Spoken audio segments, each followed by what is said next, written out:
As the coronavirus pandemic sweeps the world, many industries have fallen into a downward spiral as the growing uncertainty triggers global market shares to plummet. Industries such as airlines, oil, automobiles, and tourism have all taken massive hits. Meanwhile, companies supplying things like gym equipment are struggling to meet a skyrocketing demand. The fitness industry has experienced its fair share of turmoil as the governments mandate the closure of all non-essential public places, including gyms. Although many health clubs have taken the brunt of it, a few have managed to find creative ways to stay relevant. The fitness industry is undergoing a major shift due to the COVID-19. While very few companies were prepared for the prolonged closure of gyms this past month, many brands have used this time to push the boundaries of what the fitness industry can deliver through an online format. The improvement of fitness content, accessibility, and online support are just a few of the silver linings that have accompanied these trying times. Today, I'm talking about how to take your fitness business online. Now, I want to be clear. There's no secret or quick fix that's going to make this happen overnight. The tips I have for you today are just the beginning of getting started. This is Performance Theory with Mike Clark. Thanks for joining me once again. 10 years ago, I co-founded Pure Wellness Studio. It's a company that was based on the belief that people deserve to be healthy and that a healthy lifestyle and positive well-being are both achievable. Like many of you listening out there, I had to temporarily close my doors due to the COVID-19 crisis, leaving 40 plus employees without a job and our large client base without their massage, acupuncture, or fitness services. Now, obviously, not all of our services are salvageable in an online format, but fitness is. And at a time like this, it's not about which trainer can outdo another trainer or business. It's about providing our essential fitness services to our clients in order to keep them active, healthy, and have a small part of their day be normal. So without further ado, let's jump into how we can take your fitness services online. So the first place I want to start with is I want you to help at least one person every day. A lot of business coaches and masterminds will tell you to focus on complex sales campaigns, high-ticket coaching funnels, targeted Facebook ads, blah, blah, blah, blah, blah. None of that's wrong, but it's not the right place to begin. Because we're assuming that you got into coaching because you're really passionate about helping people. And a lot of coaches lose their passion when they see so many others willing to sacrifice the quality of their work to make money. If you're really in this to help as many people as possible, because you truly love helping people, start by focusing on helping at least one person every single day. And as long as you do that, you can't go wrong. Secondly, you don't need 1 million followers to build a successful online coaching business.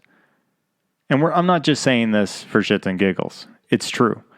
I've seen coaches with hundreds of thousands of followers struggling to pay rent.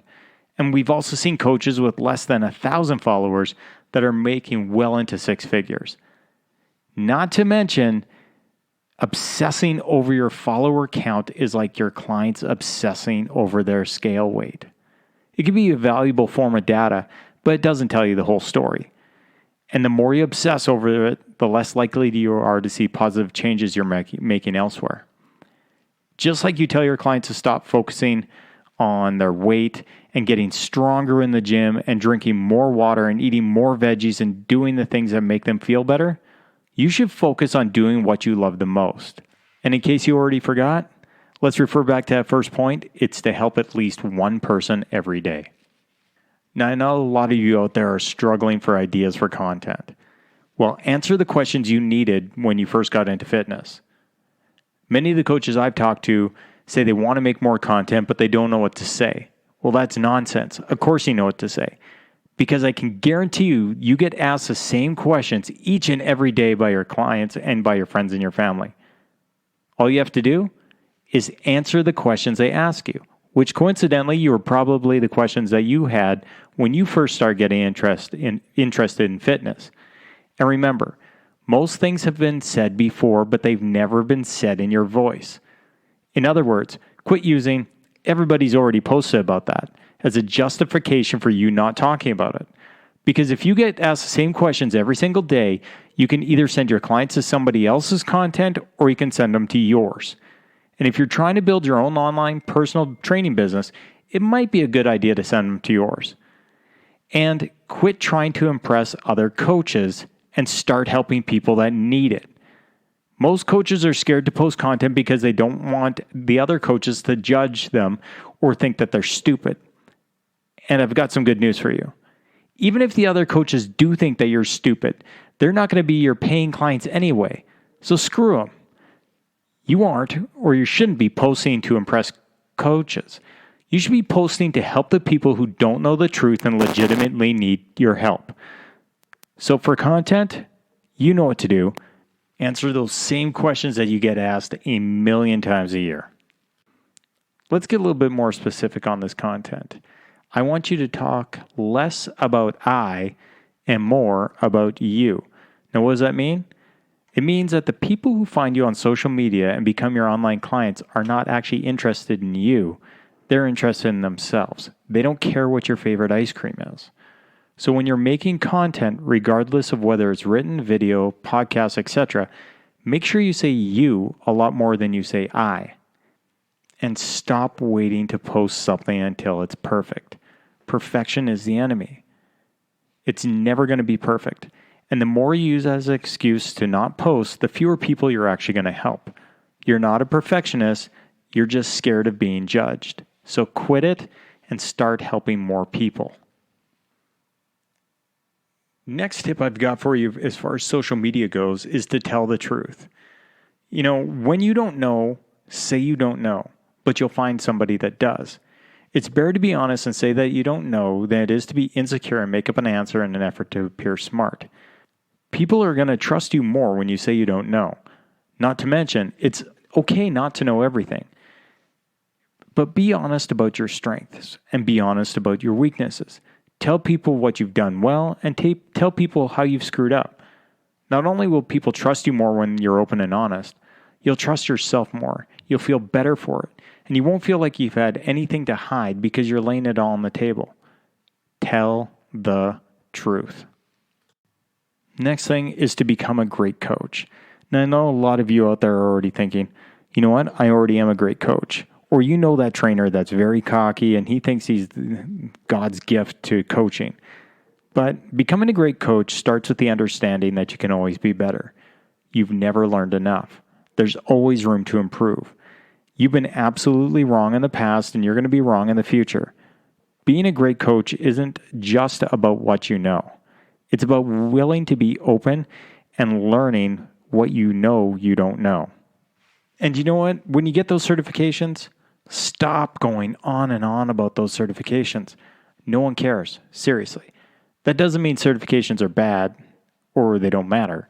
But it does mean people care far less about how many letters you have after your name and far more about how much you care about them. Spend some more time helping people and less time going on and on about your certifications. Because as I said before, no one cares. I think one of the most important steps to taking your fitness business online is understanding what people want. But understanding why people don't achieve what they want is more important. Think of it like this. Most people want to lose weight, build strength, get more defined, be healthy, etc., etc. But most people aren't doing what they need to do in order to achieve those goals. Why? Well, that's what you need to know to help people become successful. Not just for a day or a week or a month, but for the rest of their life. So how do we answer that question? First off, you have to listen. The odds are that you know what mistakes people are making and they need to fix in order to achieve their goals. But your job isn't to force it down their throat. Your job is to help them recognize it and come up with the answer on their own. And that begins with being a great listener. Hearing what they're struggling with, what they're trying to overcome, and why they came to you in the first place. When you truly become a great listener, you won't need to tell your clients what to do. They'll do it on your own. Now, this next point is going to hit you out of left field a little bit, but you need to coach people for free, and you're welcome to disagree with me. But when you're starting your own successful online coaching business, this is without question the best place to start. And it doesn't mean you have to coach people for free for the rest of your career. It does mean when you're just starting out and you don't have systems in place or a big pool of potential clients, you can start by coaching those people for free. It'll make you a better coach. It's going to lead you to more referrals. And it's going to help you build a better coaching system so that when people do pay for you, they're paying for a truly incredible experience. If you've been in the fitness game for as long as I have, which is over 20 years, you're going to know that you're not going to be the right coach for everyone, and not everyone's going to be the right client for you.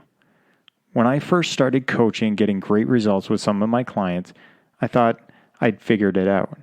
Well, eventually, though, I had some clients that didn't get great results. And even though that happens to all coaches, it sucks when you feel like you can't help someone, especially when you just had their best interests in heart. But you need to remember that just like you can't date everyone you meet or start a business with everyone you meet, you're not going to be the right fit for everyone you coach. And that's okay. The best thing you can do is to catch it early on and help them find a coach that's better suited for their needs. Because then you can help them find a coach that they deserve. And that's what really matters. And just remember, not being able to help someone doesn't mean you're not a good coach. It just means it wasn't a good fit at that point in time. And now you can move on, get better, and help more people.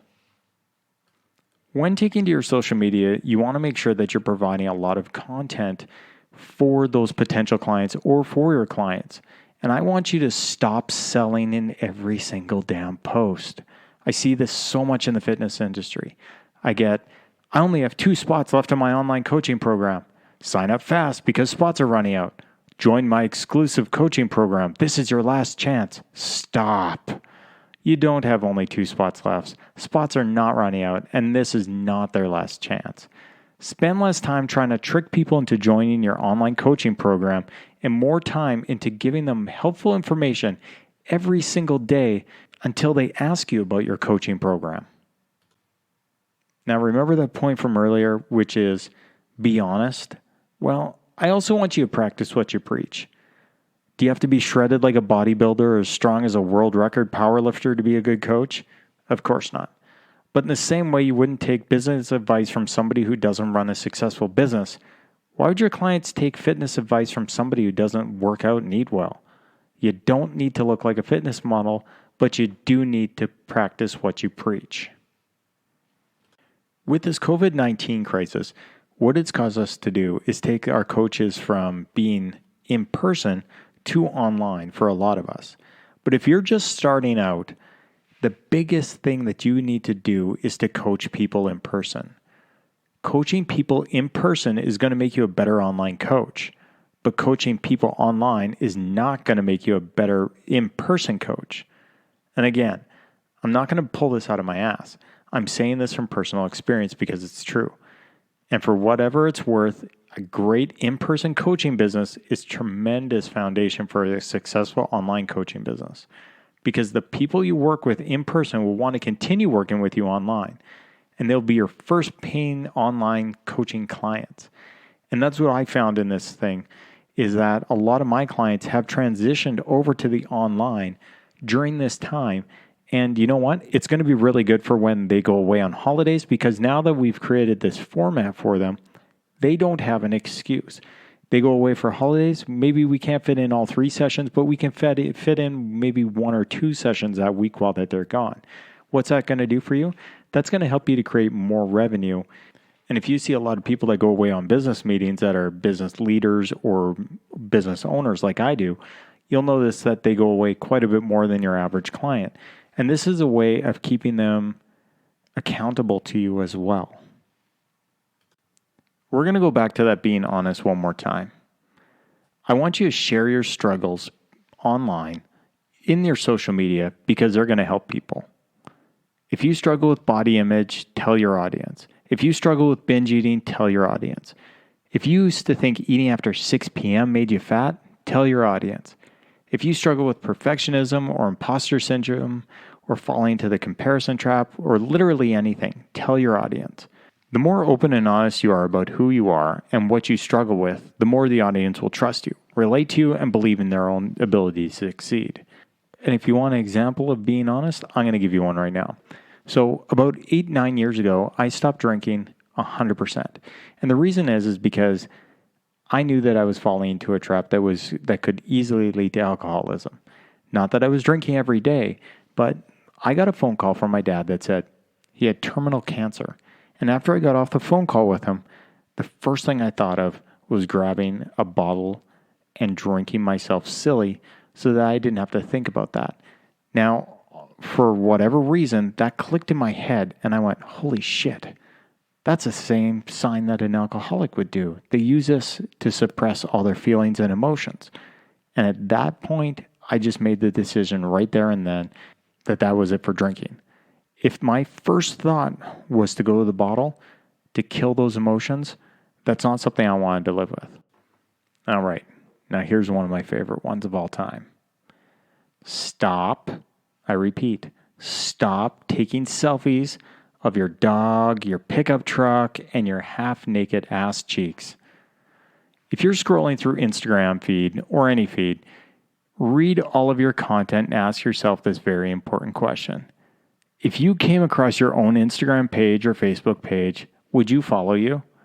If the majority of your pictures are of your dog or your pickup truck or your half-naked ass, probably not. If you really want to help people, and if you want people to find you on social media to join your online coaching program, stop posting about yourself and start posting content that helps other people achieve their goals. A close second on my pet peeve list is coaches that tear other coaches down. You know, if coaches are spreading misinformation, there's zero reason for you to attack that person as an individual. Instead, create honest, helpful content that debunks the myths they're perpetuating so your audience become critical thinkers and understand it on their own. You never look good when you try to make somebody else look bad. Now, I want to repeat that. You never look good when you try to make somebody else look bad. Ever. And make sure you show some gratitude when somebody follows you. Say thank you. When somebody leaves a comment on your post or your social media page, answer them with more than a thumbs up emoji. Use some real words. When somebody sends you a message asking you a question or thank you for your work, answer them and make sure that they know that you appreciate them taking the time to write you. Some coaches get offended when people message asking for free help or advice. But instead of getting offended, it might be a better idea to realize how lucky you are and be grateful that people are spending their time asking you rather than asking somebody else. As we wrap up this podcast on growing your fitness business online, I want you to be realistic. Don't expect to post content today and have a successful business tomorrow. If your client got upset when the scale didn't go down every day, odds are they'd give up before they saw any real progress. Same goes for coaches who expect to make money after every post on social media. Just as you probably tell your clients to focus on the process and enjoy the small wins day to day, rather than basing their success on the number, you might want to take your own advice. Focus on what you can control. Focus on what you're doing, what you love. Focus on helping people succeed. The more you focus on what you can do to help others, the more success will come your way. Be patient, take your time, work relentlessly, as hard as you can, but remember, when in doubt, ask what you can do to help at least one person get better that day. And as long as you do that, you can't go wrong. Thanks, guys, for listening. Please share this podcast and make sure you subscribed because a bunch of you are listening haven't passed it on to your friends. Find me on social media at Mike Clark Life on all major platforms or visit MikeClarkLife.com.